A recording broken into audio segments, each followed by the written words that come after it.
Okay. Hi. Happy Monday. It is May 8th. Yes. And I'm awake. And I'm here and I am doing a show. I don't know how long it will be this evening, but for those that are watching, welcome to the Composite with me, Deanne Battle. And this is the third episode getting started right now. All right. And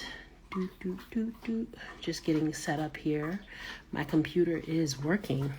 So we'll be able to maybe look at some social media stuff together, maybe some articles together. All right. So good times. Now, hold on a second. All right.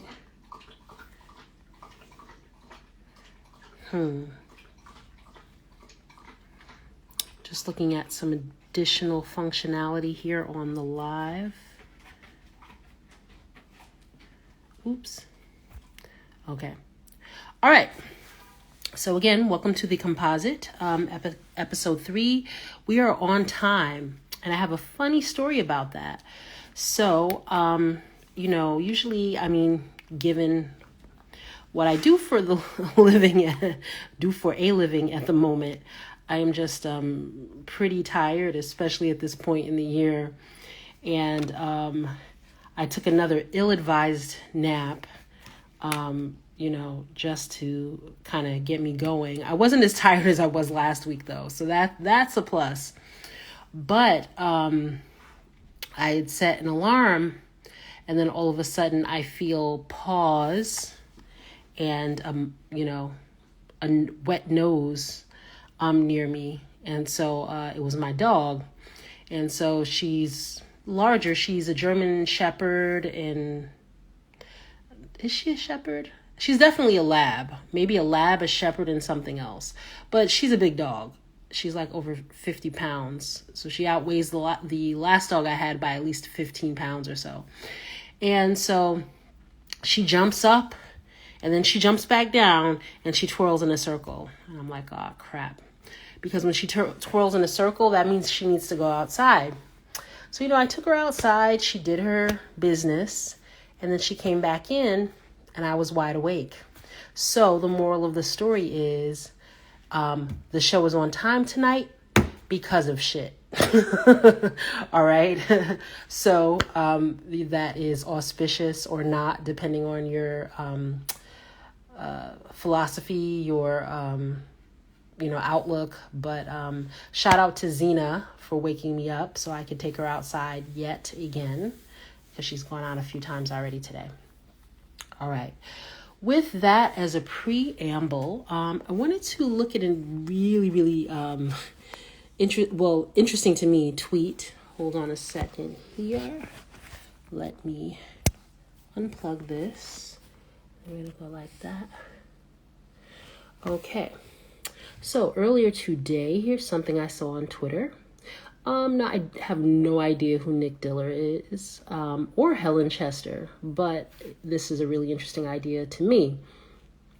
So it says, yo, WTF, just saw a stat that said only 30 to 50% of people have an internal dialogue. There's really 50+% of the population out there walking around with nothing going on in their head.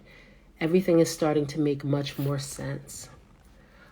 So I found that humorous because,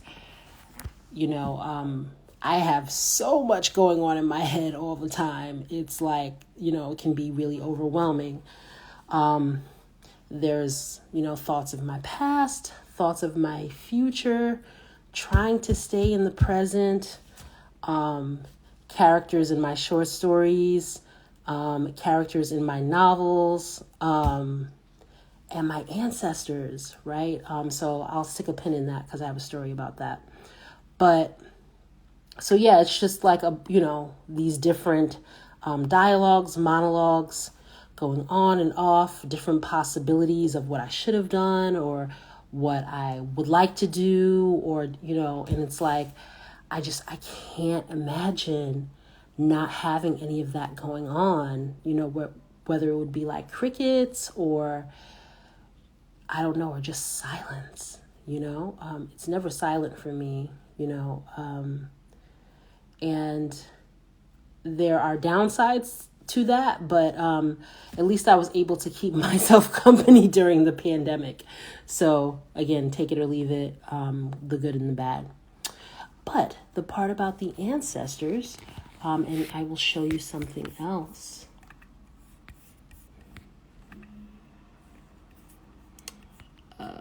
Okay, so I'm going to take us to Spotify, but there are ads in there, which I don't like.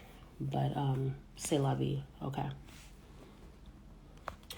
Okay, so this is Spotify, and I'm going to scroll up, right? So this is a podcast called How to Survive the End of the World. And it is two sisters, Adrienne Marie Brown and Autumn Brown. Now, I'm less familiar with Autumn Brown's work, but Adrienne Marie Brown, someone recommended her book, Emergent Strategies, to me during the pandemic. And so that is how I am familiar with her. And so I've started to listen to this show, and they're really talking about apocalypse and different futures, different possibilities. And they're heavily influenced by Octavia Butler. But I am currently in the second season. And I mean, they've got a ton of episodes, so I don't know if I'm ever going to catch up. But I'm in the second season, and I was in the car listening to this episode. Sorry, I just scrolled past it.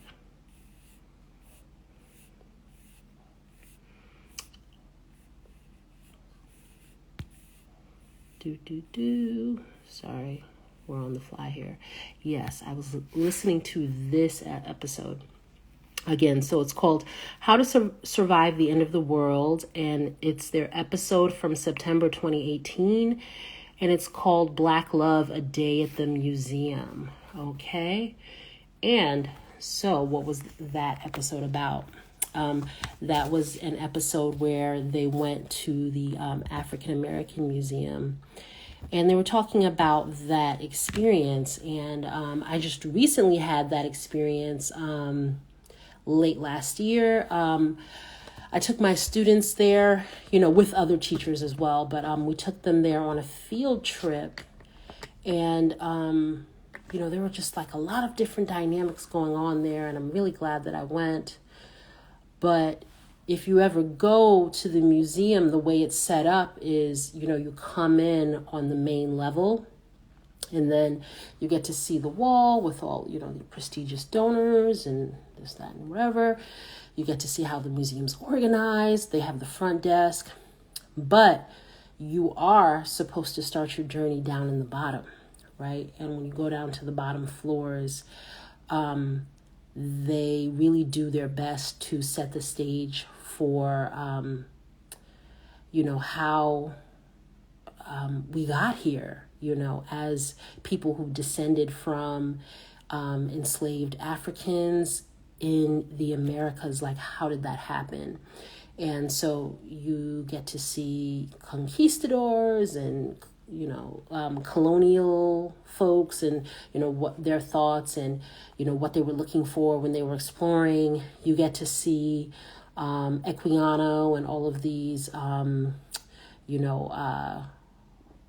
forebearers that were free Africans at one point, but then through a confluence of things, either ended up enslaved or ended up working for colonialists because they knew multiple languages and, worked as ambassadors between people and things like that. And then you get to see the area with the Middle Passage. And so they were talking about this journey of going through the museum and how it struck them. And I think at the time when I went at the end of last year in 2022, it's not that it wasn't an emotional experience, but I think I rushed my time through that area, if that makes any sense. Like I was just kind of like, okay, I just powered through. And hearing Adrienne and Autumn talk through it, I just felt an intense sense of fear and sorrow. But it was really weird because it's like, it wasn't mine. It wasn't like I felt like, oh, Deanne is like overburdened and hurt and traumatized. It really felt like I was witnessing it happen to someone else and just sitting with that. And it was just funny because I was in my car. A really wonderful friend of mine had a play, and I went to see her in a play. And I'm driving back and I'm listening to the podcast, and I just started crying out of nowhere. And I'm like, really surprised and caught off guard because I'm like, well, what? It just kind of like slapped me across the face. I didn't really know where it was coming from. And then I realized, oh, this is not my pain. This is their pain. And it's like, it landed on me. It was like if you have, one of the things that I got into during the pandemic are like the concept of singing bowls. Where I was living at the time, there weren't a lot of places that I felt comfortable going, just because of the dynamics of the population where I was living, but also because, COVID was on and popping, right? And so it's like, a lot of people are not masking, but I want to keep my mask on. And there was this really lovely yoga studio, and, no one cared, mask, not mask, whatever, do what you want to do. And so I would put, I'd have my mask on, and I would be in this hammock in the corner, and the owner knows how to play Tibetan singing bowls, right? And if you've ever heard Tibetan singing bowls, it reverberates. It's just like, ding, ding, ding. And the way I think that sound travels through you from your head way down to your feet, it just has this calming effect. And so the reason I bring that up is I'm listening to Adrienne and Autumn talk about like their experience in the African American Museum, and feeling that pain and that suffering and that confusion and that anxiety. Because here's the thing, me in 2023, I know, intellectually, I know where they ended up and what that meant. But when they were stolen and so violently captured and brutally maimed and tortured and assaulted, they had no idea what was going to happen. They didn't know if they were going to live. They didn't know anything. And in that moment, it just kind of descended on me like the singing bowl. It was just like, ding, all of this pain and this grief. And that connection was really, really powerful. So, if you're someone who has an interest in history, ancestral or otherwise, I really suggest that you check that episode out, because it just, the way it resonated with me was really profound. So that's another thing to think about. Other things.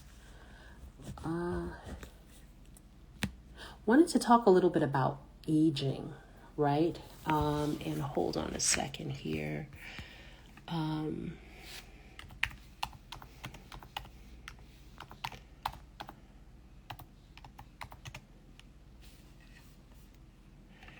Okay.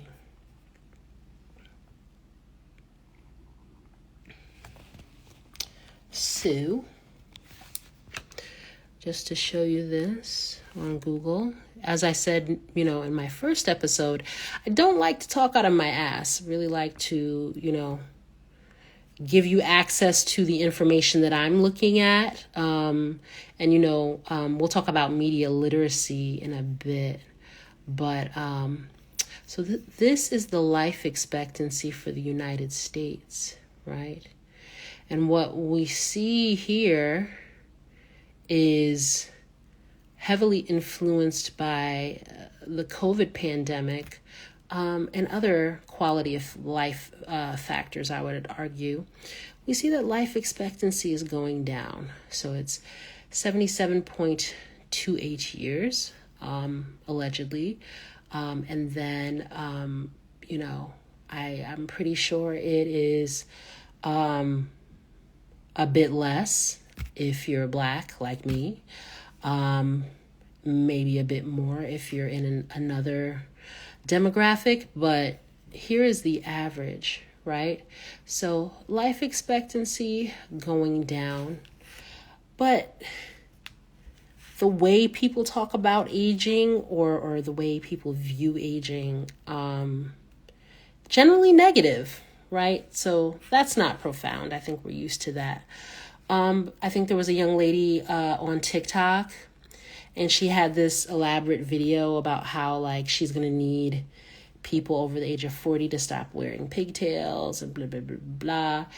First of all, I don't know anybody over the age of 40 who's wearing pigtails, but that's a different thing. But the second thing is that she was really adamant about this is our territory as young people, right? How dare you traverse our territory? And it's just like, girl, really? Is this the shit that you're worried about? Like, have a seat. So that's on one end. So you definitely, I just turned 42 last month.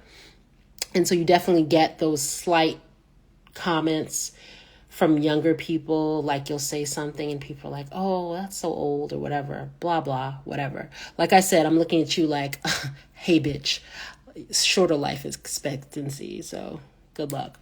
But on the other end of it, like people that are older than me too, the way they talk about aging, like, well, it's all down here from here. And, oh, titty's going to be on the floor and this is going to hurt and that's going to hurt and da, da, da, da. And I'm just like, I'm not really experiencing any of that. Now I will say though, like I've noticed that at this age, if you go like this in your sleep, you're going to wake up like this. So you just have to kind of, adjust yourself.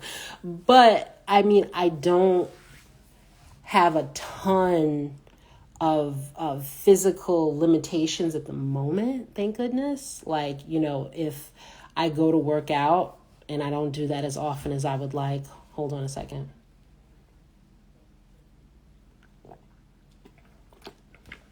I wish I could be, had the time and the inclination to work out more, to keep myself healthier. But I don't really have an issue doing the exercises for the most part. I feel pretty good afterward. And, I would say, the last time that I was like super healthy, about a year and a half ago, when I was running on a regular basis, I felt pretty good, and it's like, for me, I was a lot heavier in my 20s and 30s. And so, right now I'm at, for me at least, like a semi-decent weight where, I don't feel like winded by, the littlest thing. So why do I bring this up? Because it feels like, we have such a prescriptive idea of what it means to age and what that looks like. You can't really have a narrative outside of that, right?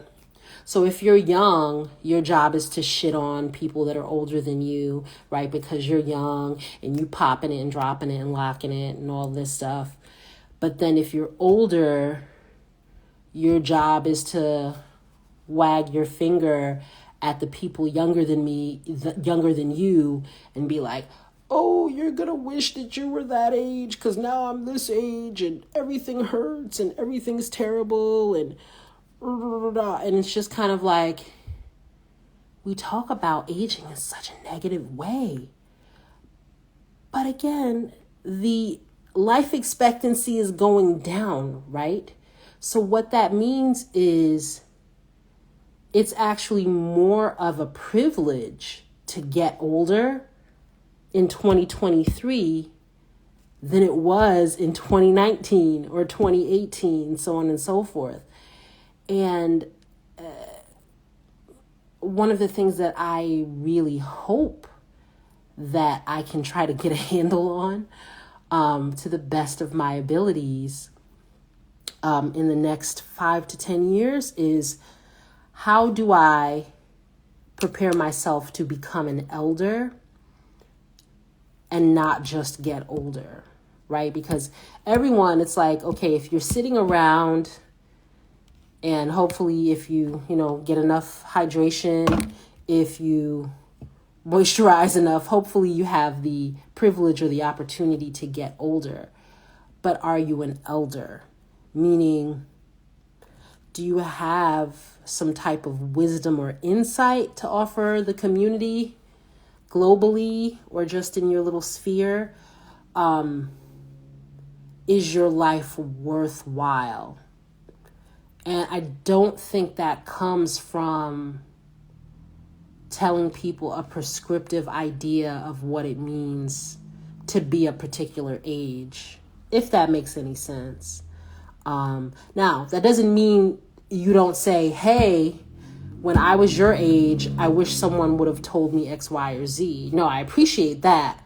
But that's, I think, opens a dialogue as opposed to telling someone, oh, it's definitely going to be terrible and your life is definitely going to suck.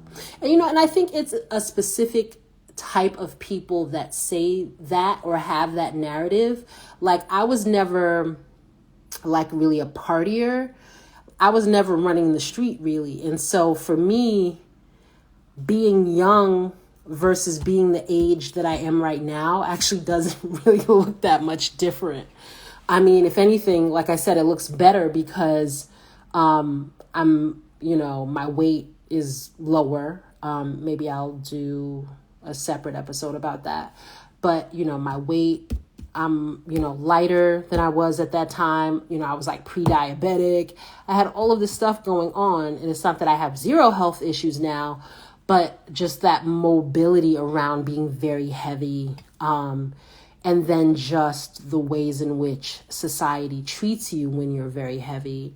And people sometimes get surprised when I say, like, when you are over a certain weight, people are very violent toward you. Like, you're on a plane and people want to shove you out of the way, slamming doors in your face and things like that. Like, it was a very marked difference. My experience in this flesh at that weight versus the weight I am right now. And so, I was never really a young person that was like I said, out in the street, partying, clubbing, all of that type of stuff. And so, I got out of the house occasionally, but, not as much. And so I don't necessarily look on my 20s with all of this lamentation of all of the cool shit that I used to do, because I wasn't really doing a bunch of cool shit. But 20 years later, now I think I have more of a grounding and a more self-esteem and confidence to be in this flesh, right? And to engage with people and to be more of my authentic self. And so that was something that I didn't have at that time. And so what does it mean if you're young, right? And you have the privileges and benefits of youth, but you don't have the comfort? It doesn't go the same way. I think, in my mind, it's for, like the really beautiful people or whatever, right? That it's like, oh, like, everybody wants to screw you, or, everybody wants to be you. And so you're looking back on your youth, remembering those days or whatever. I was never that person, right? And so now I feel at least a bit more comfortable walking around the world and just, again, being aware of who I am in this flesh and engaging with people. So that was just a little diatribe about that. Other things that I want to talk about. So about 2 more topics. So maybe the show will actually end up being the same length or maybe not. Now, the next topic is interesting because it's actually what the show was supposed to be about. So I did have an idea to do a show, and it was going to be, related to my wheelhouse, which is writing, storytelling, and academic writing. And so I've been a teacher and an educator in different capacities for about 12 years now. But I've always been a tutor, right? Even when I was a kid, I had certain friends that I grew up with, I would tutor them and stuff like that. And so, I'm more of an introverted person. And so when I'm talking about writing, I always feel a little more comfortable with the one-on-one. And so before the writer's strike happened, I was like, okay, well, if I'm going to be on the internet, I was like, I don't really have any product reviews or, makeup tutorials or hair tutorials or anything like that. Like, what would I do? And I was like, oh, I could do my, writing diagnoses. I could do my one-on-one workshops. And so initially, this show was going to be called something else. And it was going to be me meeting with either a parent of a student about their academic writing. And the reason I say a parent or a guardian is I'm a little leery of, bringing kids on Instagram and different, social media pages. There are too many creeps out there, y'all. It's too much. And then also people on the internet can be really mean. And so I felt like, okay, well, a parent or something like that, I could talk to them about their kids' writing, and then, the kid could watch the playback and stuff like that. And maybe that would be helpful. So that would be one thing.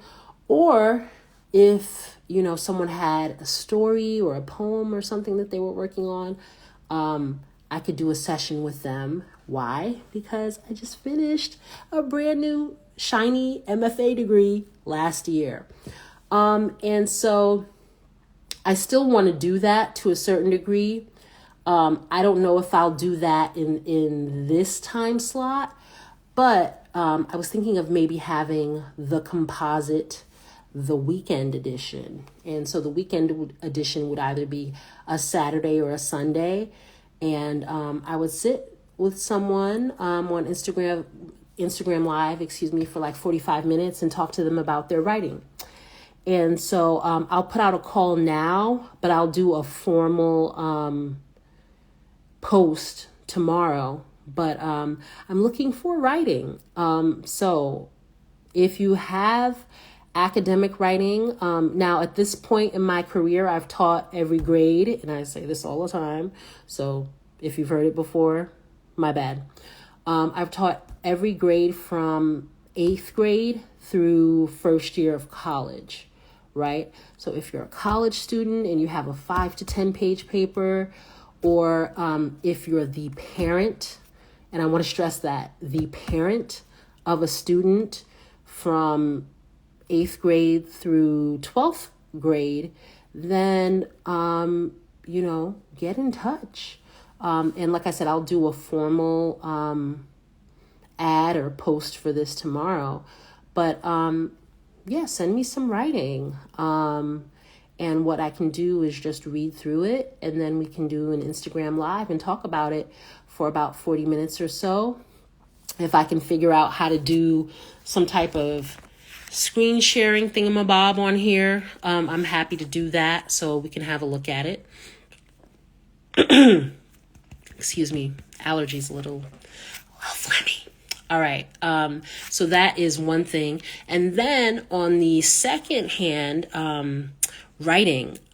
So if you have prose, and by prose, I mean short stories or an excerpt of a novel or a personal essay, let's say up to 10 pages, because like I said, I'm just kind of feeling this out as I go. I don't know, frankly, if people would sit through more than 45 minutes of me talking about writing.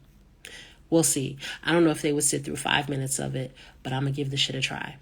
All right. So if you have, again, about 10 pages of prose, or if you have, let's say, 3 poems, right? And poems, because they're operating really at a condensed image and word level. I think you're doing more dissecting at that level, a little more microscopic. So up to 3 poems. You'll be able to send those to me, and I'll start lining folks up to do some writing stuff. And that would be, again, on a Saturday or a Sunday afternoon. And we'll see how that goes. And that would be different from the quote unquote main show. But that's actually like, I can just, turn that on, and, that's my bread and butter. I think I feel a lot more comfortable doing that than what I'm doing right now. I'm really pushing myself with this, which is funny because I've had several people say, you should try to do a show. You would probably be good at doing a show. And I'm like, no, I shouldn't do a show. Who wants to see me do a show? But I'm doing a show. So this is, the main thing for now. But I want to try that on the weekends and see how people respond to it, right? And so if that gets good response, maybe I'll bring it into this time period. But again, on a weeknight, 11:30 to 12:15-ish or so. Not really sure who wants to see you talking about a Gatsby paper, right? But hey, people get their jollies a lot of different ways. So no judgment, okay? But again, send me your writing. And I will do a formal post about that tomorrow. All right. Now, moving on to, our last topic of the evening. I am a internet pack rat, and I ran into this article here. Okay. And so I wanted to look at this for a couple of reasons. Number one, because it sounds crazy AF.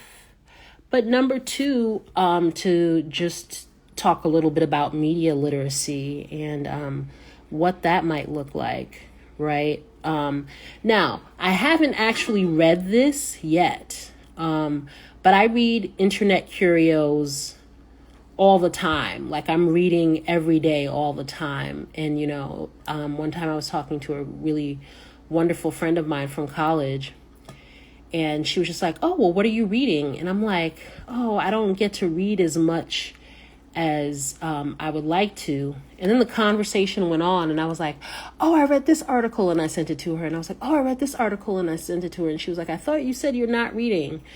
But for me, reading was always this very, sumptuous, leisurely thing that I got to do, after school, and it would take me to these different worlds. And so I don't necessarily look at all of the articles that I scroll through and engage with on the internet necessarily as reading, but it actually is reading.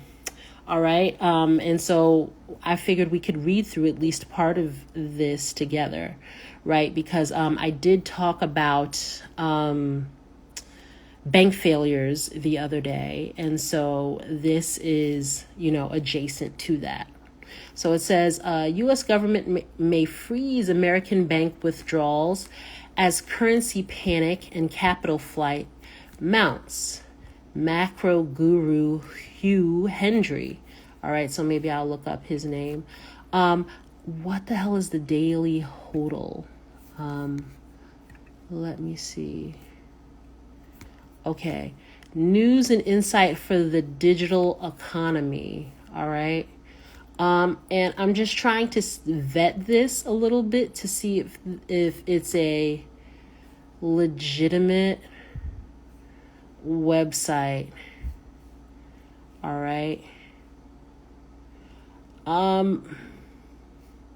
So I'm already seeing a little bit of a flag here because I just like to see. I like pages to have a clear about us link. Hold on.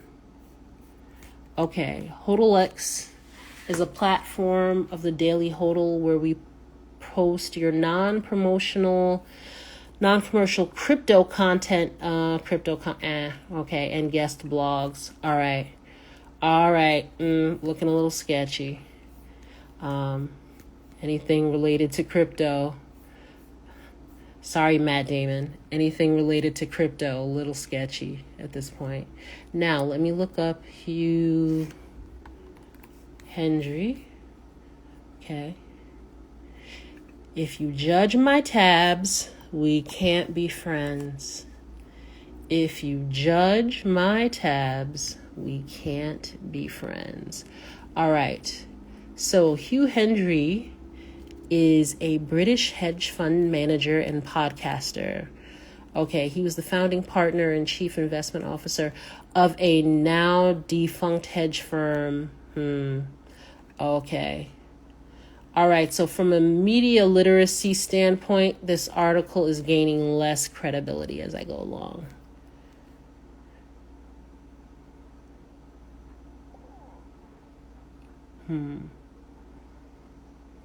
Despite his reputation as a contrarian, Hendry explained to the Financial Times in July 2012 that his approach continued to be based in taking advantage of market momentum. Okay, so he's most likely a digital hyena / vulture / catfish. We'll see. Okay. All right, so that's who they're quoting. Let's read a little bit here. And, I tend to do a lot of this with my students as well. Like, if we're talking about a topic, I'll be like, hey, let's Google it really quick and see if we can find any worthwhile information. All right. So it says I'm not even sure if you can see that well. All right. I might just turn the camera around here in the last few minutes of the show. We shall see. All right. Hedge fund manager and macroeconomic expert Hugh Hendry just issued a major warning on the U.S. banking system and the American economy as a whole. All right. So that part jibes, right? Because I think whether it's CNBC or the Wall Street Journal and stuff like that, that is a pretty unified theme. All right. So he did an interview on Bloomberg Markets. All right. So he was, interviewed by a generally credible credible outlet, when it comes to finance, at least. All right. I'm just going to choose a few tidbits here because I doubt you want to hear me read the whole thing.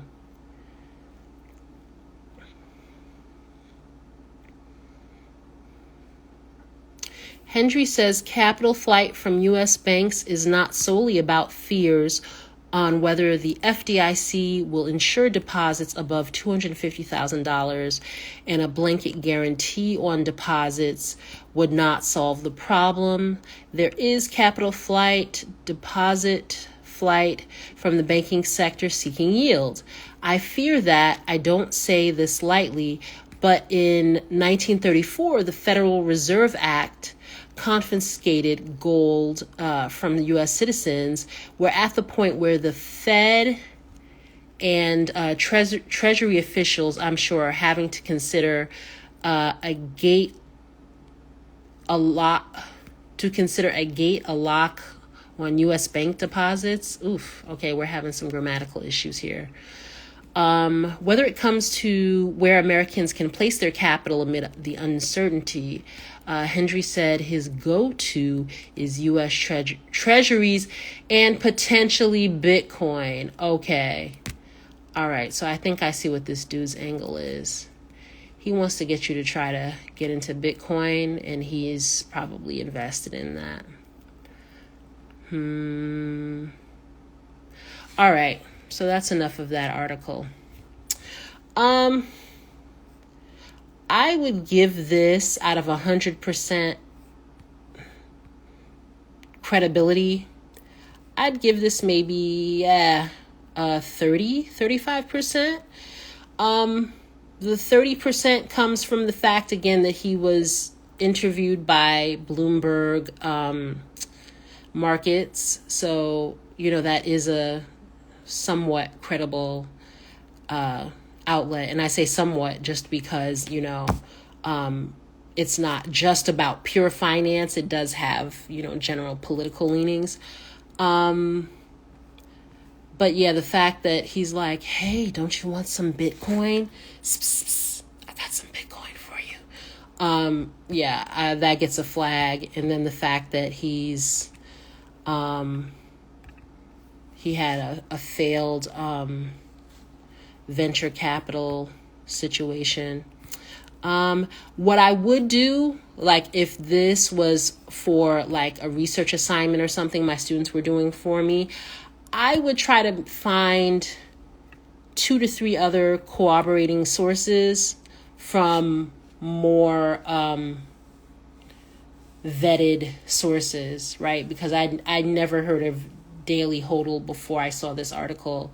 Like I said, and I hate that they do this. Like now when you Google shit on your phone, if you just pull up a blank window, it just has a slew of articles. And, oh, hey, all right, I see someone on here. It just has a slew of articles.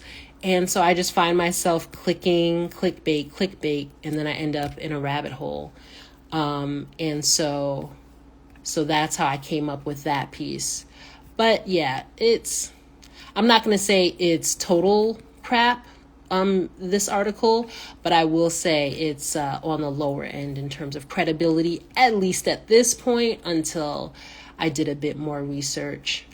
And so hopefully that, anybody that watches this episode later on might find that helpful. But I'm going to wrap up. And funnily enough, I actually did go the full 40 minutes or so here, if not a little bit longer. And so thank you, folks. That was episode 3 of season 1 of the Composite. And so I will wrap up here, and thank you for joining me. And I will post this to YouTube and Facebook, and it will also live here on Instagram. And have a great night. Enjoy your Tuesday.